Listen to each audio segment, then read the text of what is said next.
오늘 우리에게 주신 말씀은 요한복음 5장 1절에서 9절 말씀입니다. 다 함께 일어서셔서 저와 함께 교독하시겠습니다. 그 후에 유대인의 명절이 되어 예수께서 예루살렘에 올라가시니라.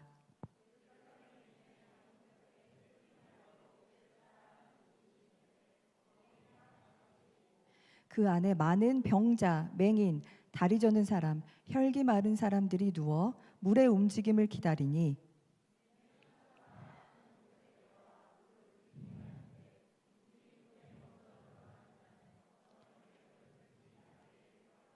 거기 38해 된 병자가 있더라.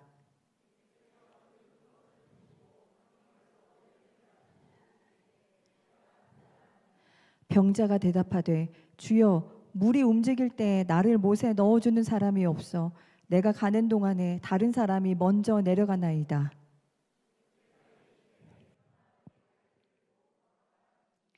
그 사람이 곧 나아서 자리를 들고 걸어가니라.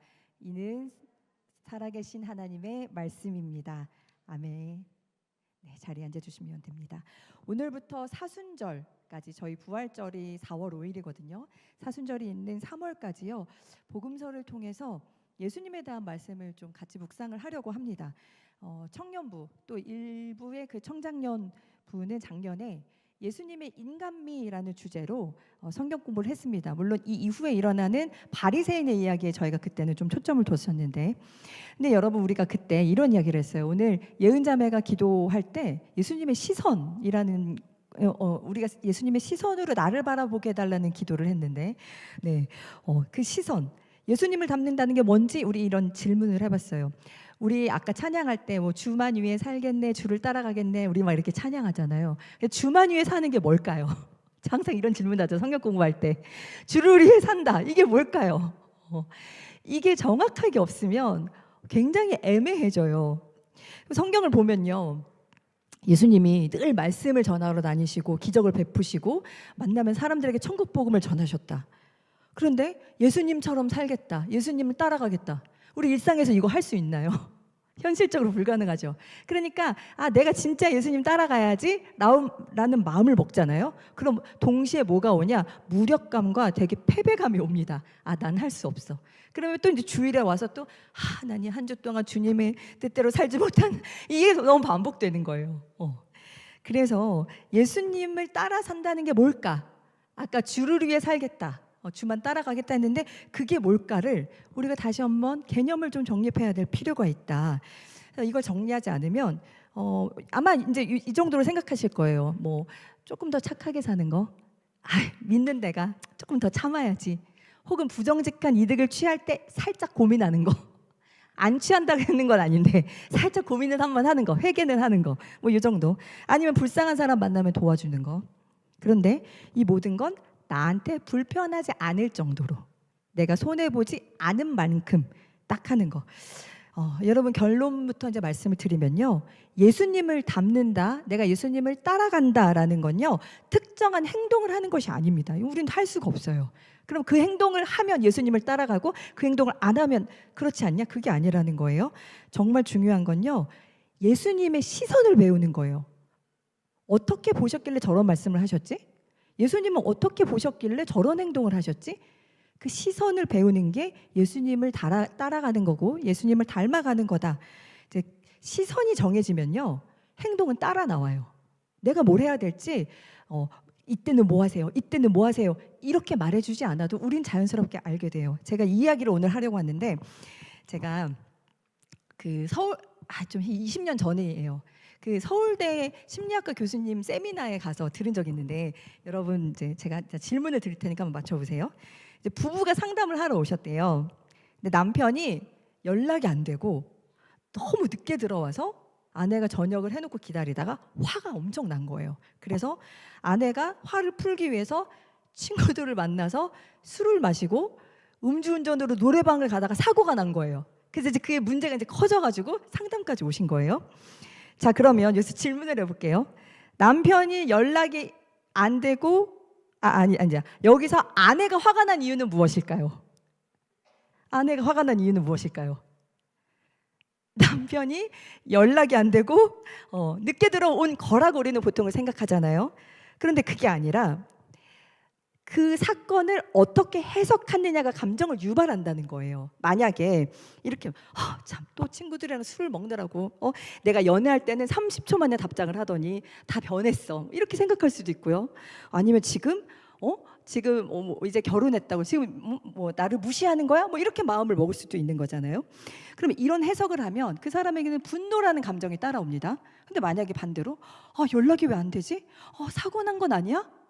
그때 이 사람이 운전이 좀 미숙한데 막 이런 생각을 해요. 이렇게 해석을 해요. 그러면 어떤 감정이 찾아오냐? 분노가 아니라 불안감, 걱정, 이런 감정이 찾아옵니다. 또 이렇게 해석할 수도 있어요. 연락을 못 받는 걸 보니 너무 중요한 일이 생겼나 보다. 이 사람이 밥은 먹었나?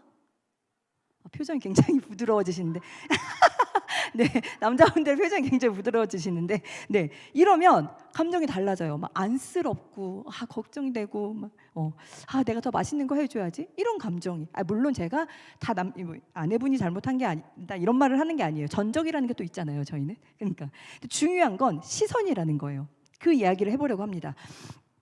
주로 복음서에 등장하는 세 그룹이 있어요. 하나는 바리새인을 위시한 종교 지도자들이 있고요. 그리고 평범하지만 여론에 휩쓸려서 선동돼서 여기 왔다가 하는 그냥 평범한 유대인들이 있고, 그 다음에 그 사회에서 버림받은 사람들이 꼭 등장을 합니다. 그러니까 어떤 유대인들이 정해놓은 전통과 율법을 도저히 지킬 수 없는 형편에 있는 어떤 사람들, 사회적 약자들, 율법을 어긴 범죄자들, 요 집단이 나와요. 근데 제가 지금 방금 뭐라고 했냐면 도저히 전통과 율법을 지킬 수 없는 사회적 약자라고 표현을 했는데, 이걸 또 누군가는 그 사람은 안식일도 지키지 않고 11조도 안 내는 죄인이야, 이렇게도 볼 수 있는 거예요. 근데 제가 이 전자로 보면요, 그 사람의 필요를 생각하게 될 거고, 후자로 보면 그 사람을 가르치려고 하거나 범죄자로 보거나 정죄하거나 멀리하게 될 거예요. 그러니까 한 사람을 어떤 눈으로 보느냐가 얼마나 많은 다양한 선택을 하게 하느냐, 제가 이걸 말씀을 드리려고 하는 겁니다. 근데 저를 포함한 대다수의 여러분들은 오랫동안 종교 생활을 하고 설교를 듣고 성경 공부를 하면서 이 후자의 시선을 강화시켜 왔을 거예요. 저도 그랬거든요. 왜냐하면 복음서를 읽을 때 우리가 어떤 도식을 가지고 보통 설명을 하거든요. 이게 뭐냐면 죄인이 예수님을 만나 구원받았다. 너무 익숙하죠? 죄인이. 자, 이거 다 이 도식 안에 다 들어가요. 삭개오, 가늠한 여인, 38년 된 병자, 혈루증을 앓던 여인, 사마리아 여인, 다 똑같이 볼 수 있어요. 삭개오라는 죄인이 예수님을 만나서 구원을 받았다. 중풍병자라는 죄인이 예수님을 만나서 고침받고 구원을 받았다. 38년 된 병자, 오늘이죠. 네, 예수님을 만나서 고침을 받고 구원을 받았다. 이렇게 똑같은 얘기를 여러 사람을 들어서 계속 반복하시나. 여러분, 이렇게 성경을 읽잖아요. 통독은 빨리 할 수 있습니다. 네, 열심히. 자, 그런데 이렇게 성경을 읽으면 성경은 워낙 생략되어 있는 설명이 많기 때문에 예수님의 마음을 읽어낼 수가 없어요. 무슨 얘기를 하려고 하는지 읽어낼 수가 없어요. 자세히 들여다보고 분석하고 이해하고 공감하셔야 예수님에 대해서 알 수 있습니다. 제가 아까 지금 말씀드렸던 이 이야기를요, 다시 해볼게요. 사람들을 대했던 예수님의 접근 방식을 생각하면서 한번 들려드릴게요. 삭개오가 구원받기 전에 예수님은 먼저 그 집에 놀러 가셔서 친구가 되셨고, 그 사람을 고립으로부터 먼저 건져주셨다. 가늠한 여인, 용서하시기 전에 먼저 사람들로부터 그 여인의 수치를 가려주셨고 생명을 보호하셨다. 어떤 소녀는 손을 잡고 일으켜 주셨지만 오늘 이 38년 된 병자, 오늘 이야기의 주인공, 그렇게 누군가의 손을 간절히 바랬던 이 사람은 스스로 일어나게 하셨다. 낫고자 하는 간절한 마음으로 몰래 와서 예수님 몸에 손을 대었던 혈루증을 앓던 여인에게는 누가 굳이 그랬냐고 굳이 그걸 끄집어내셔서 공개하시고 그 행동이 옳다고, 네 믿음이 구원을 받았다, 이렇게 말씀하셨어요. 제가 이렇게 들려드리니까 각 사람의 사연이 다 다르고 서사가 다르잖아요. 여러분, 이렇게 읽어야 성경 속 예수님의 이야기가 살아있게 느껴집니다. 제가 설교문을 쓰면서 이 짧은 문단을 쓰면서 예수님을 생각하는데 다 아는 얘기지만 예수님이 너무 좋은 거야. 진짜 좋은 분이시다. 그래서 우리 나태주 집사님이시죠. 그분이 이런 말씀을 남기셨잖아요. 자세히 보아야 예쁘다. 너도 그렇다. 제가 그래서 오마주해서 오늘 설교 제목을 자세히 보아야 예쁘다. 그게 사랑이다 라고 정해봤습니다. 자, 그러면 오늘의 이야기, 베데스다 이야기를 한번 이 눈으로 좀 자세히 들여다보겠습니다. 배경부터 굉장히 잔인해요. 때는 유대인의 명절이거든요. 여러분, 유대인의 명절 보통 일주일씩 지내요. 그리고 예루살렘에 다 모여요. 그럼 엄청 많은 인파가 있겠죠. 보통 뭐 일주일씩 지냈는데 거기에 뭐 다양한 음식, 뭐 음악 소리, 막 사람들의 막 웃음소리, 뭐 악기 소리, 또 제사를 지내기 위해서 끌고 가는 제물의 막 울음소리, 또 막 대목을 맞이한 막 상인들의 뭐 흥정하는 소리, 여러분 이런 게 막 상상이 되잖아요. 명절, 축제. 그리고 장소는 예루살렘, 유대의 중심, 이스라엘의 중심. 그래서 제가 이제 상상을 해봤는데 어떤 느낌이랑 요즘 비슷할까 했을 때 약간 한강에서 하는 불꽃 축제 이런 느낌이랑 좀 비슷할까요? 자, 그런데 그 축제가 벌어지는 그 한강 다리 밑에 위에서 막 이제 축제가 일어나는데 아주 처참한 곳이 있었어요.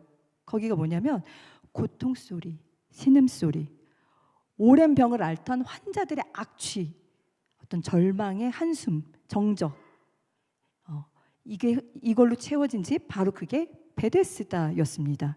베데스다의 뜻은 뭐냐면 집이란 뜻이고 헤세드, 사랑, 자비, 이런 뜻이에요. 은혜. 그러니까 자비의 집이라는 곳인데 이름은 이런데 실상이 어떠냐?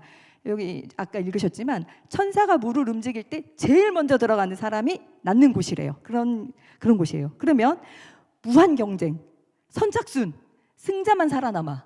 한 명 빼고 다 패배자야. 그러니까 여기 사실 패배자의 집이에요. 그러니까 노력의 집인 동시에 모든 사람에게 좌절을 주는 그런 집. 우리도 가끔 베데스다에 있을 때가 있어요.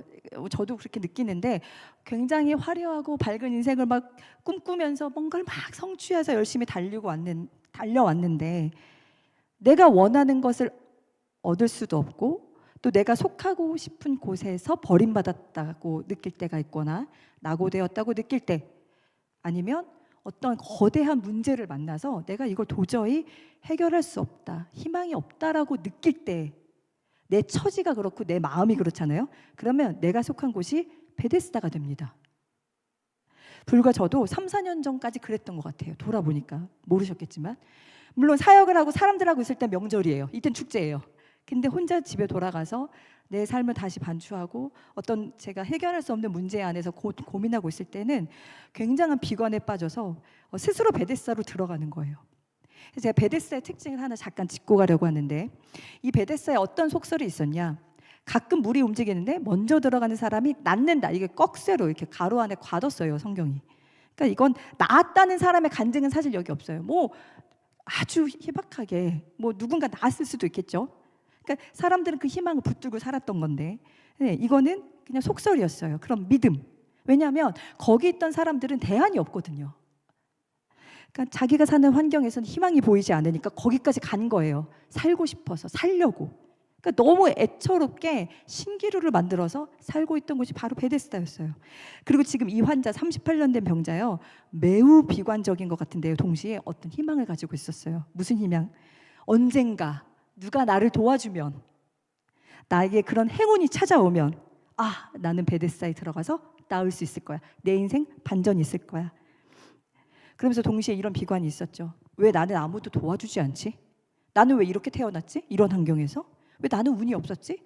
그때 나를 지나친 그 사람이 나를 조금 더 도와줬으면, 내게 상처 줬던 그 사람, 그 환경, 그 상황, 내가 그걸 이겨내지 못한 건 아닌가? 내가 기회를 다 놓친 것 같아. 막 이런 생각, 이 원망이 다 들어가 있었단 말이에요. 그러니까 오늘 이 환자가 예수님한테 되게 이상한 얘기를 해요. 예수님 뭐라고 하셨냐면, 네가 낫기를 원하냐? 이렇게 물어보셨어요. 그러면 거기 누워있잖아요. 지금 가야 되니.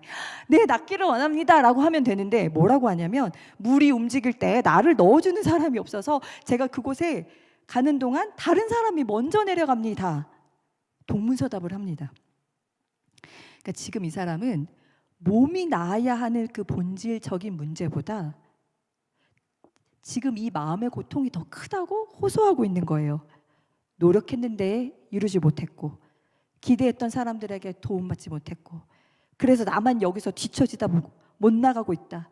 그 소외감, 외로움, 언제나 남들보다 늦게 도착하는 내 무능력, 환경, 상황에 대한 절망감. 근데 그게 하나님 더 힘들어요 라고 지금 고백하고 있는 겁니다. 자, 그러면 예수님은 이 사람을 어떻게 보셨을까?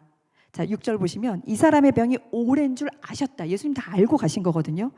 예수님 이 사람이 무엇이 가장 필요한지 알고 계셨어요. 그래서 이 병자는 저는 저를 물속에 넣어줄 사람이 필요해요 라고 말했는데, 예수님은 너 지금 물속에 넣어줄 사람이 필요한 게 아니라 자립이 필요해. 예수님 알고 계셨어요. 그래서 예수님은 그에게 가장 필요한 걸 지금 주셨습니다. 스스로 일어나라고, 일어서서 이곳을 나가라고. 너 나갈 수 있다고. 근데 여기서 이제 발견해야 되는 건, 예수님이 이러셨으니 우리도 누군가에게 응원을 해주자. 이래가지고 일어설 수 없는 사람에게 넌 일어서 할 수 있어. 이건 잘못된 적용이에요.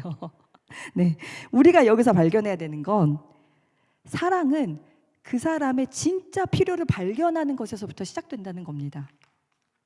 여러분, 왜 예수님 십자가에서 죽으셨죠? 아무도 요구하지 않았어요. 그때 그게 필요하다고 얘기한 사람도 없어요. 고마워하지도 않았어요. 그리고 예수님이 죽는 거 아무도 바라지 않았어요. 제자들도. 왜냐하면 왜 그 능력을 가지고 그렇게 아깝게 죽으시지? 근데 예수님이 그걸 왜 선택하셨을까요? 우리에게 그게 가장 필요하니까. 세상은, 사람들은요, 자기에게 진짜 필요한 게 뭔지 모를 때가 더 많아요. 근데 예수님은 아셨어요. 우리는 우리의 죄로부터, 세상의 악으로부터 구원받아야, 누가 건져줘야 그제서야 인간답게 살 수 있고 하나님이 지으신 형상을 회복할 수 있어요. 그런데 모든 인간은 스스로를 자기 악에서부터, 세상의 악에서부터 구원할 힘이 없어요. 그 능력이 없거든요. 우리는 몰랐어요. 근데 예수님은 아셨어요. 그리고 그건 예수님이 해주실 수 있다는 것도 예수님이 아셨어요. 그래서 우리가 요구하지 않았지만 예수님의 그 필요, 우리의 필요를 채워주시려고 스스로 십자가에 못 박혀 죽으신 거예요. 그리고 언제나 그 시선으로 다른 사람을 바라보셨습니다. 여러분, 반면에 우리가 이제 보통 이런 사람, 베데스다 환자를 만나면 어떤 시선으로 보냐? 저도 이럴 때 많은데, 과거에 이랬는데 이런 거 있죠. 투정되고 막 징징, 너는 그게 문제야 이러면서 막 솔루션을 주고, 야 그러면 인생이 더 괴로워 막 이러면서 얘기를 해준다던가. 네. 많이 찔리시죠? 웃는 분들 다 찔리시는 분들이야. 네. 그리고 또 아니면 이 사람이 누군가의 적선에 막 고마워하는 모습을 딱 봤다. 그러면 이 사람은 참 착해. 너무 겸손한 사람인데 너무 안 됐어. 내가 좀 도와주면 좋겠네. 이렇게 단편적인 관찰과 얄팍한 동정심으로는요, 그 사람의 필요를 절대 찾아낼 수 없습니다. 아마 우리가 생색낼 수 있을 정도의 도움, 죄책감을 덜어낼 만큼의 선행을 찾을 수는 있을 것 같아요. 그래서 우리는 예수님이 아니기 때문에 누군가의 인생을 깊이 들여다봐야, 그러니까 반대로 깊이 들여다보지 않으면, 깊이 들여다본다는 말이 뭐냐, 상대를 잘 알기 위해서 내 편견과 싸우고 다시 나를 의심하고, 그리고 이해하기 위해서 알고 싶어서 신경을 쓰는 거. 제가 최근에 본 책에 나온 건데, 일본의 광고 카피에 이런 게 있대요. 신경 쓰여는 좋아하게 됐어의 입구입니다 라는 카피. 너무 좋죠. 네, 신경을 쓰는 거예요. 저는 여러분들이 비웃으실 것 같지만 저는 많이 벌써 비웃으시는데 장로님이 많이 부족하지만 제가 청년들을 좋아한다는 걸 알아요. 자상하지는 못하고 따뜻한 위로도 잘 못해주지만요. 그래서 제가 미안할 때가 참 많지만 저는 진짜 청년들이 많이 신경이 쓰이거든요. 여러분의 인생이 정말 잘 됐으면 좋겠고 성장했으면 좋겠고, 그걸 볼 때 너무 좋아요. 저한테 가깝지 않아도, 저와 관계와 상관없이 하나님이 여러분을 얼마나 사랑하시는지 그걸 경험했으면 좋겠고, 여러분이 인생에서 하나님을 제일 중요하게 붙들었으면 좋겠어요. 그래서 말씀 묵상집도 만들고 성경 공부도 힘닿는 대로 해보고 맛있는 것도 사고 싶고 별로 좋아하지도 않는 책도 열심히 읽어보려고 합니다. 왜냐하면 여러분들의 인생에 너무 신경이 쓰이기 때문입니다.